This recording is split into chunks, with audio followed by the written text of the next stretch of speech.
Oi, Josemara, tudo bem? Nossa, Mauro, tudo bem? Prazer estar aqui nesse espaço de diálogo, de reflexão. Bom dia, comunidade Fórum. Tem carnaval na Alemanha? Então, o carnaval aqui é bem diferente daí do Brasil. Queria estar no Brasil essa hora. Depois de 2 anos sem comemorar carnaval, sinto que o Brasil está fervendo. O que que tem aí de carnaval? Aqui são desfiles muito simples, algumas festas mais privadas, mas não chega a ter nada muito espetacular ou de grande mobilização assim Entendi. aqui na Alemanha. Tá Fica bom. muito restrito a determinados grupos e espaços. E tá muito frio, hein? Ah, tá. Semana passada a mínima foi -1, -2. Ave Maria. É um negócio bem. Minha pele já tá. Eu não posso, como eu sou parda, mistura entre o branco e o negro lá no Amazonas, eu digo que eu não fico branca, eu fico amarela, né? Que não pega o sol. Mas uns É, 2 dias lá no Amazonas eu volto à minha cor. Josemara, nossa linguista de plantão, nossa consultora paralinguista, agora ela incorporou a consultoria dela ao nosso Fórum Café. O Marcos Banha teve aqui, deu um show, né? Foi bem legal a presença dele. Logo, logo ele volta. Eu queria que você explicasse para nós que é essa história que eu mostrei do STF que saiu em defesa do que se chama linguagem neutra, se o nome é esse, linguagem inclusiva. O que é esta linguagem? Então, o que ocorreu em relação ao STF foi especificamente a questão de Rondônia. Em 2021, foi implementado, foi aprovado um projeto que impedia o uso, que proibia, na verdade, que proibia o uso da linguagem neutra ou da linguagem inclusiva de gênero, ou como eu gosto de falar, da linguagem não exclusiva de dois gêneros, dentro dos espaços das escolas, né, de tais e dentro dos setores administrativos do Estado. Essa lei, ela impedia. O que aconteceu? O fato de ela ser impedida de estar presente dentro do ambiente escolar, fez com que a Confederação de Trabalhadores em Educação entrasse com um pedido, né, no Supremo Tribunal para que retirasse essa lei de circulação. O que aconteceu agora nessa última semana foi justamente o retorno a esse pedido para dar uma sentença mais objetiva, que não seja mais superficial, mas que comece a valer de fato pela suspensão da lei, uma vez que cabe ao Estado, não ao Estado, mas à federação, né, o ensino ou alguma coisa relacionada ao currículo dentro dos espaços escolares. Então, foi mais ou menos isso que aconteceu. Então, não necessariamente houve um debate sobre o mérito da linguagem neutra, ou seja, para proibir, não é para proibir, o que é a linguagem neutra, por que ela é utilizada, ou como é que ela pode ser utilizada dentro do campo, principalmente do ensino, dos espaços, dos ambientes escolares. Esse debate ele não ocorreu.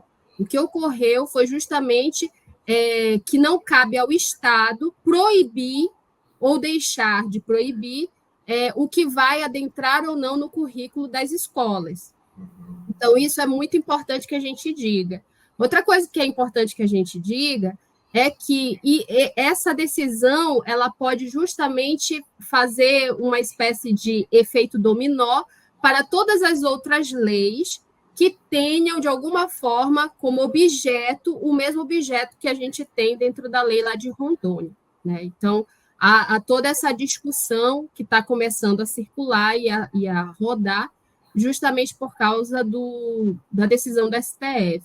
O problema, Mauro, que você trouxe muito bem, é que o que a gente vê aqui não tem a ver necessariamente com língua, não tem nada a ver, na verdade, com a questão de estrutura linguística. E os argumentos utilizados dentro de todos esses projetos de lei, e você aí trouxe 3 principais, de Santa Catarina, de Porto Alegre, também a gente tem lá em Manaus, que é um projeto municipal, tem vários outros. é interessante a gente perceber a regularidade. Tem uma tese, uma dissertação de mestrado, que é do Robert Moura, e ele fez um levantamento de 2020 a 2022, um levantamento dos projetos que existiam, né, com o teor de proibir o uso dessa linguagem. Quem fez esse levantamento? Desculpa. O Robert Moura Robert, ele é Elo, que é não binário, pesquisador, linguista, que trabalha com essa questão da dissidência linguística, né? Tá. E ele pesquisou e ele verificou que 16 projetos, 16 do que ele levantou, hoje são mais, 16 projetos são só do partido PSL. 16 desses projetos que existem, de uma quantidade que hoje se soma acima de 50, são do partido, eu nem sei qual é o significado dessa sigla, PSL. Acho que é Partido Social Liberal. E depois, em seguida, tem o PL, o PP, o PSC, o Patriota, ou seja, são todos partidos de direita, são partidos de direita e de extrema direita, que estão aí tentando fazer a proibição do uso dessa linguagem. A pergunta que nos cabe, como linguistas, quando a gente estuda esses tipos de fenômenos, tanto da introdução dessa linguagem nas comunidades que a produzem, quanto o que, a partir dessa produção de linguagem, vai reverberar, vai circular, vai criar polêmica, debate, reflexão, é perceber as regularidades aqui. A gente não está falando de língua, mas a gente está falando o que está incomodando aí, o que está sendo defendido. Dentro desses projetos de lei, a maior parte do que está sendo defendido é a norma culta. É a norma culta, é o acordo ortográfico. Esses instrumentos, que a gente chama de instrumentos linguísticos, que servem para tentar dar uma uniformização na quantidade de variedades que a gente tem na língua, esses instrumentos estão tentando ser colocados como algo que estão em perigo.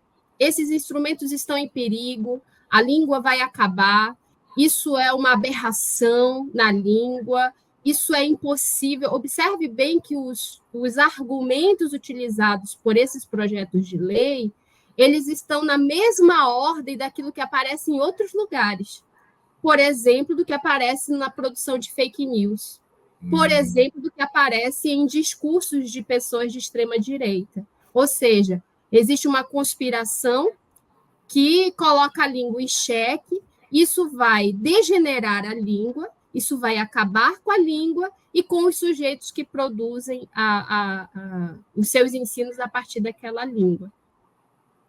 Explica para Maria Alice e para todos nós aqui, ela diz, linguagem neutra, não entendo bem. O que é essa linguagem? Então, a linguagem neutra, aqui é importante que a gente fale bem o que é esse neutro dentro dessa produção de linguagem. Neutro aqui, em nenhum momento, está significando como neutralidade, no sentido de que existe uma linguagem que neutraliza a posição de quem nós somos na língua, na sociedade, nos espaços. Não tem a ver com essa ideia de neutralidade do sujeito, das pessoas, né? A gente que trabalha com língua sabe que não existe linguagem neutra de posicionamentos ideológicos, políticos, sociais, né? Todo mundo que fala, abre a boca para falar, escreve, qualquer produção de linguagem é uma forma de se posicionar no jogo, né? Dependendo do jogo onde a gente está. A gente se posiciona, né? O neutro aqui, ele vem com a ideia de nenhum e nem outro.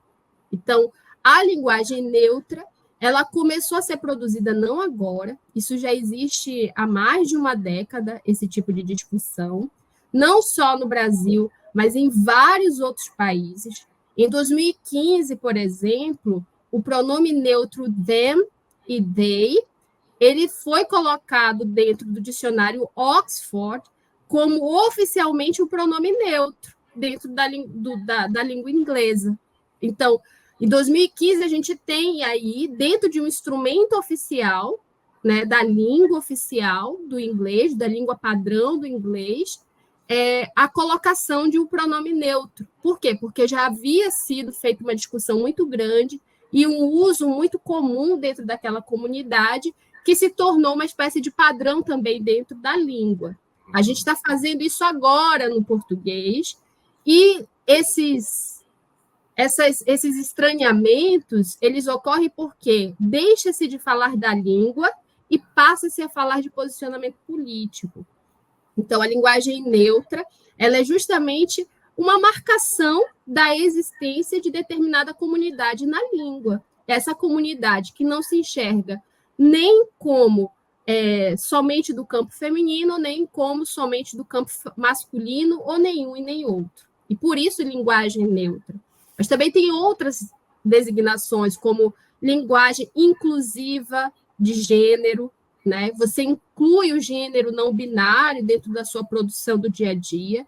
Eu costumo dizer assim, Mauro, quando alguém te elogia, você não gosta? Quando alguém chega com você e, vamos supor, você gosta de ser chamado de Mauro. Você não gosta, por exemplo, de Mar. Ou então alguém te chama de Uro. Sei lá, o meu nome é mais fácil, Jorcemara. Eu não gosto que me chamem, por exemplo, de Jô. Mentira, eu gosto que pode me chamar de Jô, de Mara ou de Jô. Mas vamos supor que eu não gosto de Jô. Eu digo assim para as pessoas, eu digo, olha, pode me chamar de Mara, pode me chamar de Jorce, mas não me chama de Jô porque eu não me sinto confortável. Naquele momento, a pessoa que está me falando, que está conversando comigo, ela tem duas opções. Ou ela respeita esse meu posicionamento, ela respeita o meu sentimento em relação à forma como ela vai me chamar, ou ela simplesmente nega tudo que eu falei e tanto faz para ela pega e começa a me chamar de Jô. Isso como uma espécie de afronta, mesmo sabendo que aquilo não me faz bem. A linguagem de gênero, de não binário de gênero, é isso. As pessoas estão dizendo assim, olha, quando você me chama de ele, ou quando você me chama de ela, eu não consigo me reconhecer nesse lugar.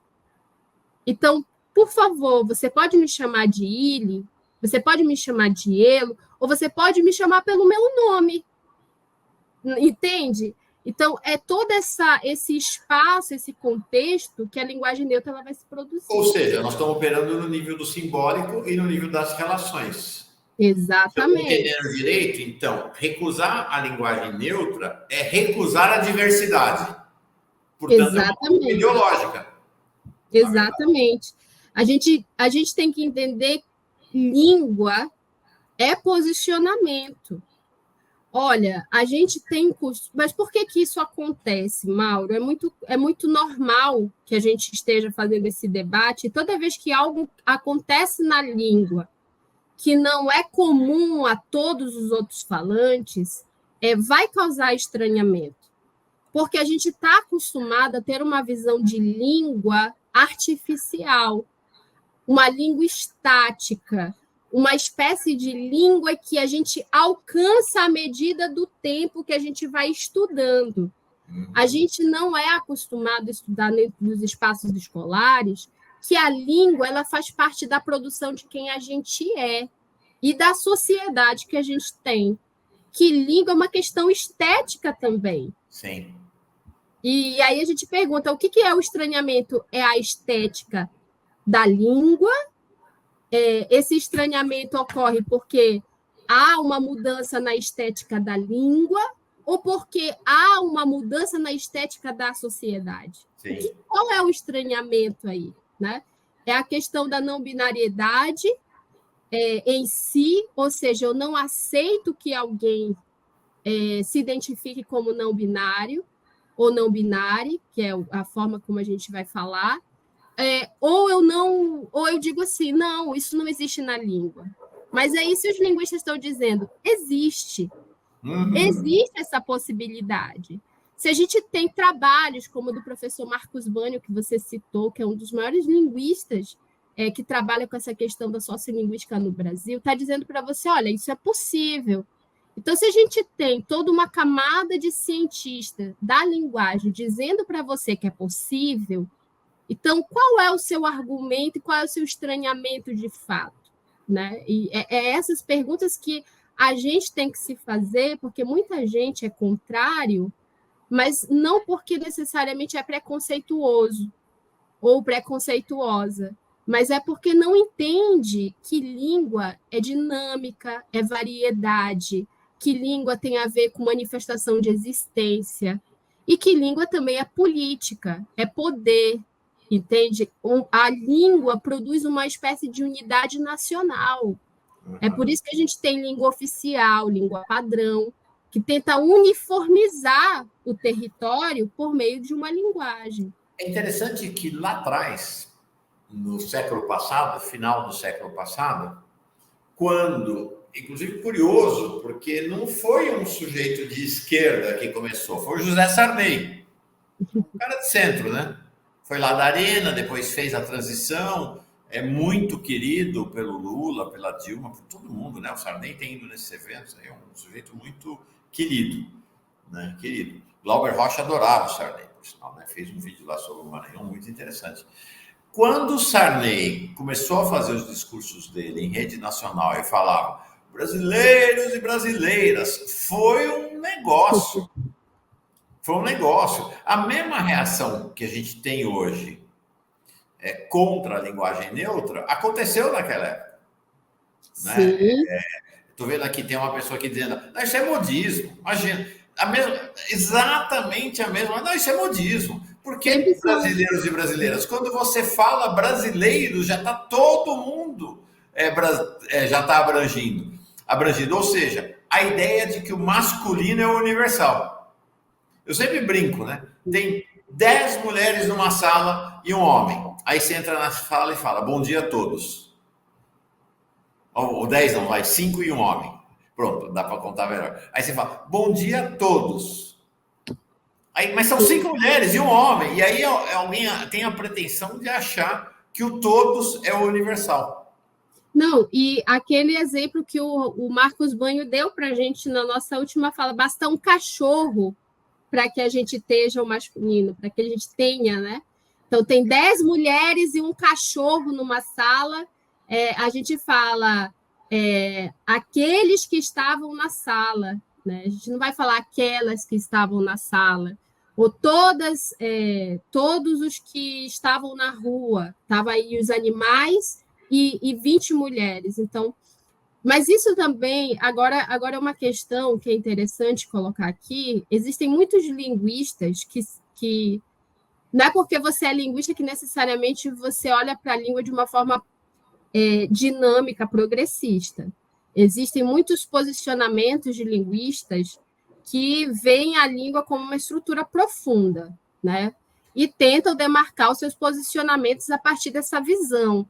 Então, eles pegam, por exemplo, trabalhos lá da década de 1950, do Joaquim Matoso Câmara, por exemplo, que vai estar falando ali de pronome neutro e mostrar que o neutro no português é o masculino e que a variação de gênero dentro da língua portuguesa seria o feminino. Só que, assim, esse mesmo linguista ele tem que ser pensado dentro do período de seu tempo. Você não pode fazer leituras de nenhum tipo de teórico, de nenhum tipo de escritor fora de seu tempo. Dentro daquele período, aquilo não era uma problemática. Dentro daquele período, sequer se falava das possíveis expressões de gênero. Havia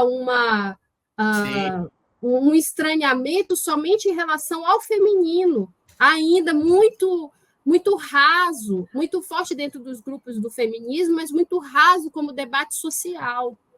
Então, você não tem, dentro da ciência, de qualquer ciência, inclusive a ciência linguística, você não tem um debate a priori.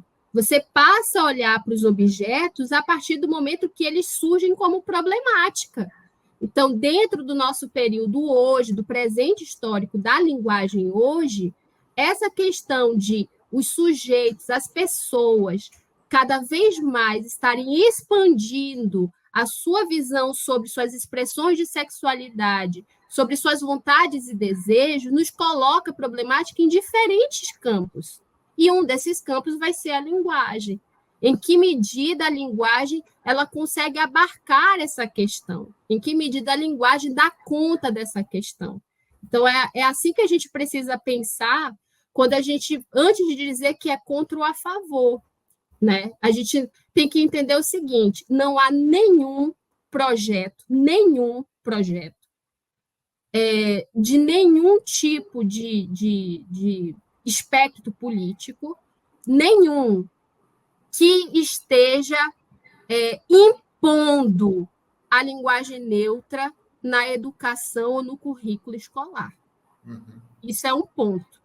Não existe projeto que esteja, ao contrário de proibir, que esteja impondo que Sim. isso seja utilizado como padrão da norma padrão, ok? O que a gente tem é que, como movimento da linguagem, assim como existe dentro da LDB, das Leis, Diretrizes e Bases, quando se fala no conhecimento, no ensino de língua portuguesa, especificamente no currículo de língua portuguesa, é que é importante que dentro desse currículo se mostre para o aluno as variedades que existem dentro daquela língua no seu tempo. E uma dessas variedades hoje está se construindo sobre a reflexão de pensar a língua para além dos dois gêneros, né? Se existe essa possibilidade. Então, quando a gente pensa no ensino, é de pensar de que forma nós vamos colocar essa questão como uma reflexão de uma questão que tem a ver com mudança social, espectros de gêneros, expressões de gênero, de sexualidade e tudo mais. Eu acho interessante porque é importante entender o movimento político-social, que as lideranças que se dizem de esquerda, mas para mim já nem são mais de esquerda, que se opõem ao uso da linguagem neutra, são lideranças exatamente que se descolaram da esquerda e fizeram uma jornada rumo à extrema-direita. Por exemplo, Paulo Rebelo é um grande, né, defensor e tem espaço até em esferas da mídia progressista. É alguém que ataca a linguagem neutra o tempo todo. Por sinal, ele ataca os indígenas, ataca as mulheres, ataca o movimento negro. É muito interessante esse composto. Assim como o partido da família Pimenta, conhecido também, do clã Pimenta, né? Conhecido também como PCO, que tem um discurso de que a linguagem neutra seria uma invenção do imperialismo para destruir a língua brasileira. Como é que você lida com esse tipo de argumentação aí? Eu costumo perguntar para as pessoas, quando a gente tem lá no projeto do empoderamento linguístico, as últimas semanas eu tenho discutido bastante sobre isso. E teve uma postagem que eu fiz que era sobre exatamente tirando quebrando, rompendo alguns estereótipos sobre a língua, né? Quando se fala de preconceito linguístico, eu costumo dizer que a gente não está falando estritamente de preconceitos linguísticos, ou seja, que tem a ver com a língua, mas de preconceitos que se manifestam na língua, né? Então, talvez seja por aí o caminho, quando a gente pensa que as pessoas que são a favor ou contra, o que elas estão defendendo. Enquanto, de um lado, as pessoas que são a favor, no sentido de dizer, deixa acontecer, são expressões de língua, de linguagem, de existência, são sujeitos aqui no sentido epistemológico que eu falo, mas são pessoas que estão ali tentando se expressar por meio da língua que lhes cabe, da língua que lhes foi ensinado desde criança, da língua por qual elas fazem aí esse intercâmbio com a sociedade, intercâmbio com as diferentes realidades. Deixa acontecer. Então, a favor, perceba que até no STF, que um dos argumentos do STF foi não cabe ao Estado dizer quem você é, quem você deve ser. O Estado ele tem que acolher esse querer, mas nunca constituir que você, Mauro, tem que ser agora homem homossexual. Entendem? Não cabe ao Estado dizer como que você deve falar. Claro. O que cabe ao Estado é produzir instrumentos para que a gente possa compreender que a língua, nesse caso, ela pode ser utilizada em diferentes ambientes com objetivos diferentes. Norma culta não é a mesma coisa que norma padrão, mas a maioria dos projetos de lei que tentam proibir a linguagem neutra dizem que estão aí protegendo a norma culta da língua portuguesa. Mas não é uma visão, né, Josemara, nacionalista de recorte fascista, né? Esta ideia de que nós aqui sejamos algo isolado do resto do mundo. E é curioso que quem se levanta contra a linguagem neutra se levanta também contra a rede de influências do mundo sobre o português. Então, por exemplo, acham que eu não posso... Freela, vou fazer um freela. Isso está... Né, vou fazer um freelancer a partir de inglês. Vou fazer um freela. Está incorporado à língua portuguesa. Está incorporado à língua portuguesa e tantas outras expressões em inglês. Me lembra muito aquele debate lá dos anos 70, quando Caetano Veloso começou a introduzir a guitarra na música popular brasileira, que o pessoal, não, pelo amor de Deus, nós vamos ser colonizados pelos Estados Unidos, não, tem que ser só violão, não pode ter guitarra. É mais ou menos o mesmo lugar. E é um negócio que é um fiasco, não tem qualquer base. Hoje você olha a música brasileira com essas influências todas, né, com essa maravilha de diálogo com todo o planeta, é a língua que pauta a música no planeta, no mundo inteiro. Você vai para a Europa, não tem música europeia. Eles ficam bobos com a música brasileira. Essa diversidade, essa criatividade, não existe. Eu tenho amigos músicos que me dizem que a música brasileira é uma referência mundial. E ela é uma referência mundial no bojo dessas influências. Com a língua, a mesma coisa. Né? Com a língua, a mesma coisa. Então, acho que isso é uma questão, né? É um nacionalismo de corte fascista, né? E ele é fascista, existem muitas camadas, Mauro. A língua, eu digo que a língua não... Se a gente poderia falar da língua de alguma forma, ela tenderia mais a essa ideia de fascismo no sentido de obrigar a. Porque a gente é obrigado a falar. Não existe sujeito na sociedade que não seja obrigado a produzir uma linguagem, né? A produzir-se dentro de uma língua. Mas, assim, quando a gente fala nesses debates, existem muitas camadas. É o fascismo, é o elitismo, é a manutenção de privilégios, entende? Quando você diz que está defendendo a norma culta, mas quem é que nasce dentro desse espaço brasileiro, majoritariamente, já de alguma forma predestinado a dizer que a linguagem dessa pessoa ela é bonita, é elegante, é apreciada? Quais são esses sujeitos? De que classes eles são? Né? De quais regiões? E aí a gente começa a quebrar muitos estereótipos. Norma culta não é norma padrão. E não existe só uma norma culta, são inúmeras normas cultas. Porque a norma culta é a ideia do quê? É uma parte da língua, é uma forma, é uma produção, uma manifestação de linguagem na língua que pode, e que ela tem uma característica de pessoas que geralmente têm um grau de instrução maior, que produzem a literatura daquela região ou daquele país.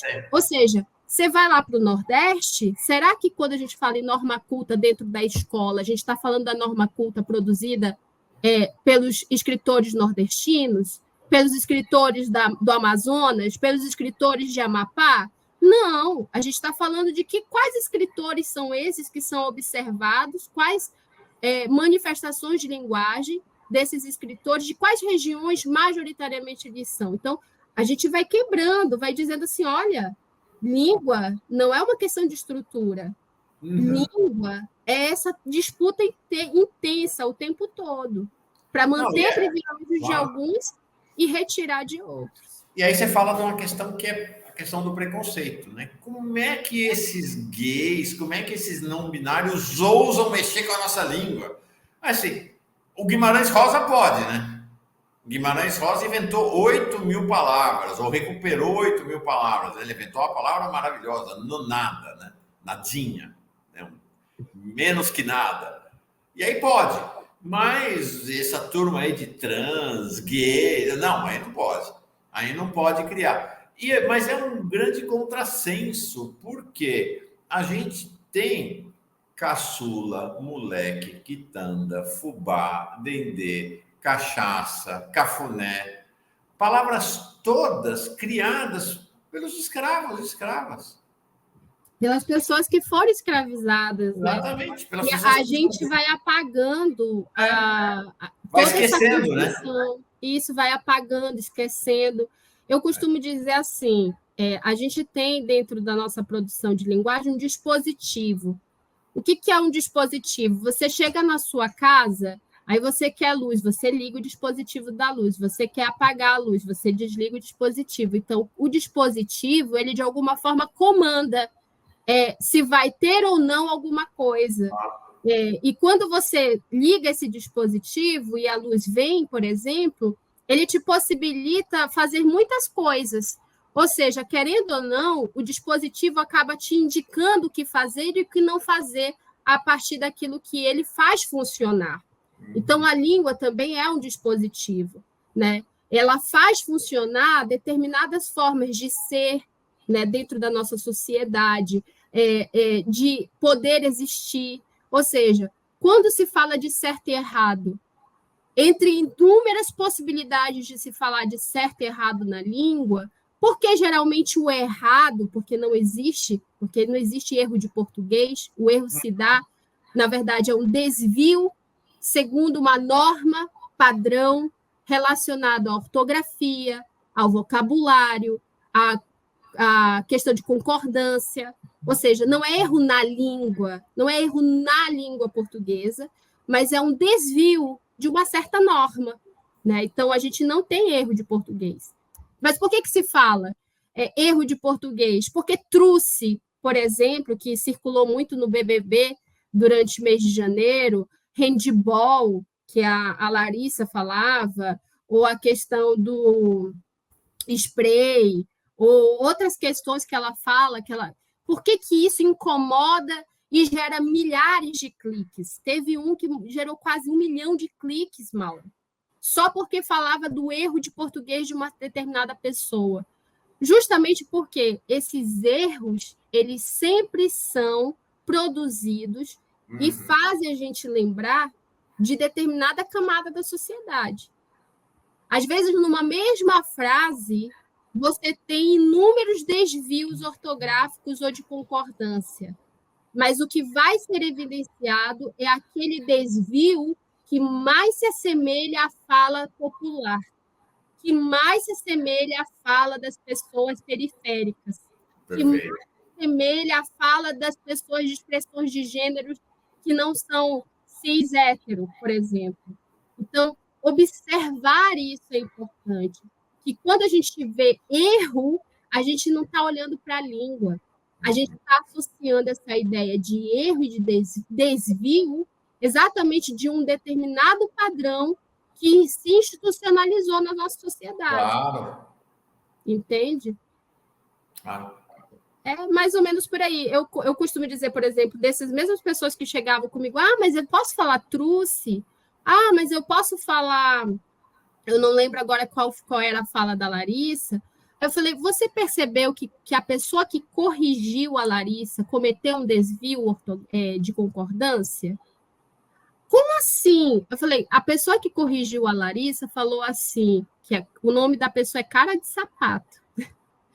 Engraçado que as pessoas chamam esse moço de Cara de Sapato sem nenhum problema, mas na hora de falar o nome da pessoa trans, o nome social, não querem falar.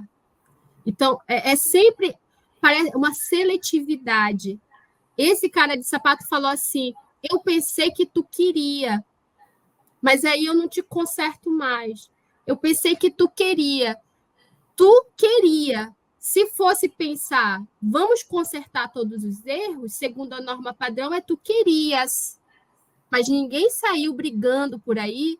achando horroroso o fato de o cara de sapato ter feito esse desvio de concordância verbal. Mas acharam horroroso a Larissa falar seja, truce. Por quê? Porque essas linguagens são produzidas majoritariamente, essas manifestações, dentro da língua popular. Então, é sempre uma seletividade que, se a gente parar para pensar, não é aleatório. Quando se fala de língua, a gente não está falando de língua no sentido de estrutura, mas a gente está falando de língua no sentido de construção social, né? Quem essa língua espelha, né?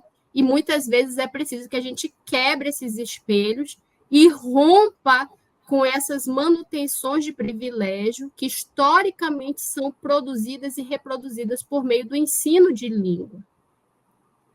Fechou. Muito legal. Muito obrigado pela tua presença. É sempre uma aula, as pessoas já pedindo, já separei aqui 2 trechos para fazer um recorte da sua fala, para a gente lançar nesses dias de carnaval. É isso aí. Valeu, Josemara. Obrigado. Bom carnaval na Alemanha.